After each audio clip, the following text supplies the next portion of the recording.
ছোট ভাইটা যে কখন আস্তে আস্তে বড় হয়ে গেল চোখের পলকে নিজেও বুঝতে পারলাম না। সে যে আস্তে আস্তে দায়িত্ব নেওয়া শুরু করবে সেটাও বুঝতে পারিনি। যাক আলহামদুলিল্লাহ সব কিছুর জন্যই। কী হয়েছে না হয়েছে সব কিছুই আজকের ব্লগে বলবো ইনশাল্লাহ। আসসালামু আলাইকুম, সবাই কেমন আছেন? আশা করি ভালো আছেন। আলহামদুলিল্লাহ, আল্লাহর রহমতে আমরাও ভালো আছি। ভাবতেছেন কতগুলা ছবি দিলাম ফার্স্টে, তারপরে নিজেদের ভিডিও করতেছি, তো ছোটো ভাইয়ের এখানে কিসের কথা? ছোট ভাই তখন আমার জীবনে অক্টোবরের 1 তারিখ 2020 সালে একটা স্পেশাল ডে ছিল।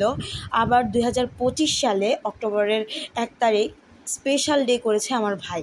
তো 2020 সালে যখন স্পেশাল ডে ছিল সেটা আমার হাজব্যান্ড আমাকে গিফট করেছিল, আর 2025 সালে এসে আমার ছোট ভাই এসে গিফট করেছে। আলহামদুলিল্লাহ, এটা ছিল আমার ছোট ভাইয়ের প্রথম ইনকামের দিয়ে। ছোটোখাটো সে ইনকাম করেছে, মানে প্রথম চাকরিতে জয়েন দিয়েছিল, এই প্রথম সে নিজের ইনকামের টাকা দিয়ে আমাদের জন্য কিছু একটা করেছে। এটাতেই আমরা অনেক সন্তুষ্ট, কারণ আমার ভাই যে ইনকাম করবে সেটাই আমাদের জন্য অবিশ্বাস্য ছিল। তো যাই হোক, সে আমাদের যতটুকু খাওয়াতে পেরেছে এবং খাওয়িয়েছে, এটাই আলহামদুলিল্লাহ। তো খাবার, আমি আসলে মূলত ফুড ব্লগার না, ফুড রিভিউয়ারও না। তো যেহেতু আমার ছোট ভাই আমাদের ট্রিট দিয়েছিল, আমি সেদিনকে বলতেছিলাম যে ভিডিওটা না করলেই না। সে বলতেছিল তো করো। আমার ছোট ভাই, মানে আমার বড় বোনেরও ছোট, আমার ছোট ভাই হয়েছে আমার 2.5 বছরের ছোট। আমার বড় বোনের প্রায় প্রায় 15 বছরের ছোট হবে সে যে এখন আল্লাহর রহমতে আমাদের ভালো মন্দ দেখার জন্য মানে জিজ্ঞাসা করে, এটাতেই আল্লাহর কাছে শুকরিয়া। এতদিন জিজ্ঞাসা করতো না যে তা না, এতদিনও জিজ্ঞাসা করতো, কিন্তু বাবা মার টাকা দিয়ে। এখন তার নিজের টাকা দিয়ে যে সে আমাদের একবেলা খাওয়াতে পেরেছে, সেটাই আমাদের কাছে অনেক কিছু। তো এত সুন্দর করে সাজগুজ করেছিলাম মূলত আমার ছোটো ভাইয়ের জন্য। আমার ছোটো ভাই যেদিন বলতেছিল যে সুন্দর করে সাজগুজ করো, আর আমরা বাইরে যাওয়ার সময় আমি কি ড্রেস পরবো না পরবো, আমার ভাইয়ের সাথে যদি যাই অবশ্যই আমার ভাই আমাকে বলে দেন, আমার ভাই কী ড্রেস পরবে না পরবে সেটাও আমার বলে দিতে হয়। সে সাজগোজ করার পরে আমাকে বলে যে কেমন হয়েছে, আমাকে দেখতে কেমন লাগতেছে। সে সবার আগে কমপ্লিমেন্টটা আমার কাছেই চায়। তো আমি সেদিনকে হাসাহাসি করছিলাম যে তুমি তো ওর, মানে আমার বড় বোনকে বলতেছিলাম যে তুমি তো ওর বড়, ও তোমার কাছে কেন জিজ্ঞাসা করে না? ও আমার সাথে, তোরা যে দুইজন পিঠাপিঠি, তোরা একসাথে থাকোস, তোরা একসাথে ঝগড়াঝাটি করবি, আবার তোরাই একসাথে। আসলেই সত্যি কথা, আমার ভাইয়ের সাথে আমার বন্ডিং তেমন ভালো না।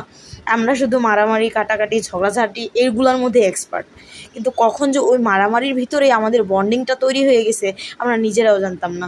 তা আমার বিয়ের পর থেকে আমার ভাই এতটা চেঞ্জ হয় নাই যতটা চেঞ্জ এই বছর এসে সে চাকরিতে ঢোকার পরে হয়েছে। আলহামদুলিল্লাহ, সে এখন সকালবেলা ঘুম থেকে উঠে আবার বাচ্চাদের নিয়ে, সেদিনকে তার ভাইস্তি হয়েছে 2জন, সরি ভাইস্তি না, ভাগ্নি, মানে আমার ছেলে মেয়ে হয়েছে ও 2জন। এদের নিয়ে ও এতটা খুশি ছিল সেদিন। আমি এই খুশিটাতেই আসলে মূলত অনেক কিছু, খাওয়া দাওয়া বা ও কয় টাকা স্যালারি পাইছে সেটাও কোনো ফ্যাক্টর না। ও খুব অল্প বেতনে একটা চাকরি নিয়েছে, তো অল্প হোক স্বল্প হোক সেটা আমার কাছে কোনোটাই ম্যাটার করে না। ও যে প্রথমে ইনকাম করেছে সেটাই আমাদের কাছে অনেক কিছু।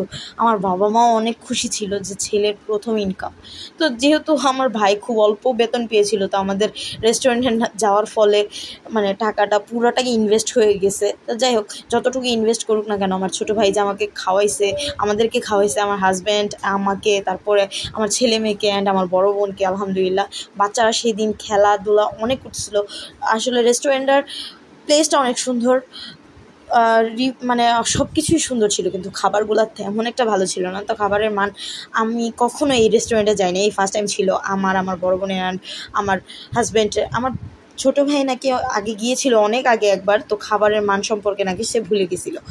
তো যাই হোক, খাবারের মান যেমন তেমনই থাকা, আমার ছেলে মেয়ে মজা পেয়েছে, আমার ছোটো ভাই শান্তি পেয়েছে, আমাদেরকে যতটুকু করেছে এতটুকুতে আলহামদুলিল্লাহ। এর থেকে বেশি কিছু আর প্রয়োজন নেই। আমার হাজব্যান্ডও সেদিন অনেক খুশি ছিল যে শ্যালকের ইনকাম, প্রথম ইনকাম। তো আমার ছোটো ভাই তো অনেক খেয়াল রাখছিল সেই দিন তার ভাগ্নির। আর আফান তো ওর মামার জন্য অনেক পাগল।